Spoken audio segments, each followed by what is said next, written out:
What's up, guys? So today I'm going to be showing you guys some of the process behind making my art dolls.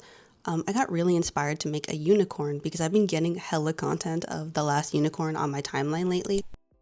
And I realized that my little devil doll kinda could pass for like the Red Bull, and so I just thought they'd look really cool together. So I'm basically going to try and make a doll that is the opposite of my last doll, at least in aesthetic and color. Since my last little devil doll was more warm tones, I'm thinking for this doll that I'm going to go with more cool tones. Lots of blue, just try to go in the complete opposite direction of the last doll. And when I think of unicorns, I think of pastels, so we're going to try and put some kind of like rainbow hue into this doll. I got this really pretty like iridescent rainbow looking wool that I'm going to try and incorporate. I also wanted to play with expressions a little bit since my last doll had kind of a silly expression. I kind of want this one to look sad. I think it's because a lot of the mood of The Last Unicorn is kind of sad. It's kind of a sad movie.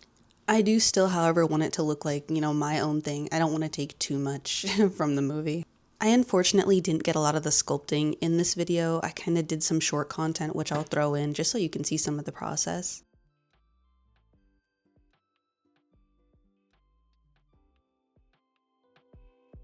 Anyway, we're just gonna jump right into it. Okay, so we're gonna start with installing the hair. Now this whole process is like oddly satisfying because it kind of feels like making a wig. Now it was just really important to me that I found my own method of attaching hair to the doll head. I ended up finding a book on porcelain dolls and that ended up being the most helpful tool. I feel like a lot of the resources around doll making leans more towards 3D printing or owning some kind of machinery, expensive machinery. I ended up buying all different kinds of old dolls from the thrift store so I could figure out how I wanted to make mine. Crafting these kind of things can feel overly complicated, so it tends to be a lot easier to understand if you can take it apart and see it in pieces. Because I feel like once you see things more broken down, just the materials feel more familiar, and it becomes easier over time to think of how you would make a better version or improve on whatever design it is that you're taking apart. And because I installed the hair directly into the head, I'm able to cut it. When I was a kid, I used to get in trouble for cutting all the hair off of my dolls. Not only my dolls, but also my teddy bears. No one was safe. I did end up going to cosmetology school after I graduated high school, and apparently this is how I've decided to use those skills. I feel like cutting doll hair is more similar to shaving a dog and grooming a dog than it is to cutting a real person's hair. At least that's true for my style of doll. I'm super mixed because I'm Puerto Rican, Samoan, and Mexican. So my hair is naturally very poofy and frizzy, and growing up I was just really insecure about it because it always made me feel very unkept. Sometimes people would treat you like you're dirty just because your hair is curly or bigger. So I really wanted to embrace that big, poofy, frizzy hair in my dolls. It's the same reason why I make the noses on the dolls a little bit rounder. They're more like a button nose. Because I feel like on a lot of dolls, the features are always really little. Like it's always usually straight hair, wavy hair, really small noses, really small ears. And I don't know, I like the variety. I think there is beauty in different types of features. But at the same time, I still wanted to be able to have fun with the character design. I didn't want to feel limited to only being able to use natural colors for the hair. And as I mentioned in the last video, I really don't like the feeling of airbrushing paint on fabric. During my testing phase, I actually tried to dye some of the fur that I was working with initially. Since it was synthetic, you have to use a very specific synthetic dye, but it came out so ugly, like I feel like it was always a couple shades off even if I let it sit longer. It was just super messy and not worth it in my opinion.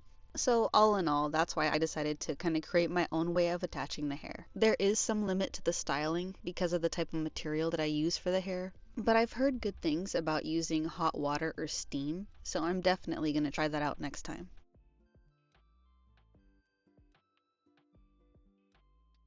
And now that she's gone through her haircut, you can really see that rainbow that I was talking about for the fur. So some of this might seem a little out of order, and it's just because I got a really bad fever while I was trying to finish this video. It took me and my boyfriend out for like 2 weeks, and honestly we're still trying to recover from it. I don't know what's going around in Seattle, but I'm basically just hitting the hands and the hooves with some acrylic paint. I like to use those little paint containers that I just showed. That way I'm not constantly remixing the paint. Since the dolls need multiple layers and they need to dry in between, I don't want to risk remixing the paint in a slightly different shade because then they just come out kind of blotchy and it just throws me off in the process as a whole. Also, it was really fun to paint the hooves because it kind of felt like painting your nails. I struggled a little bit with the color of the hooves and the horn because I kept everything really pastel and bright, and I wanted to have a darker element just because it kind of felt like a bit much. I think I have to finish attaching the fur in order to feel more secure in my choices of those colors. Then I just set those aside to dry so I could finish the shading later. Now I want to be transparent that this is not the color that her face ended up being. Her face ended up being a lot lighter than the one that I'm initially painting on here. I'm not sure if this is all in my head or not, but I swear sometimes I paint the face or I'm painting the joints and I'll let them sit and dry and they change color. Like, I swear that they're way lighter when I apply it and then they get darker. I feel like I mixed in too much purple when I was mixing the blue. I also feel like it was clashing with the eyes, so I ended up mixing a lighter blue and then painting over it. Anyway, I'll just let you guys enjoy the rest of the painting process.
Okay, so usually I make the skeletons myself, but lately my fiance has been very interested in my doll making process, and he's very crafty himself. He does woodworking and all kinds of tinkering with electronics. He wanted to give it a go, so what you're seeing is actually his first prototype. And I'm a little salty because it's better than most of mine.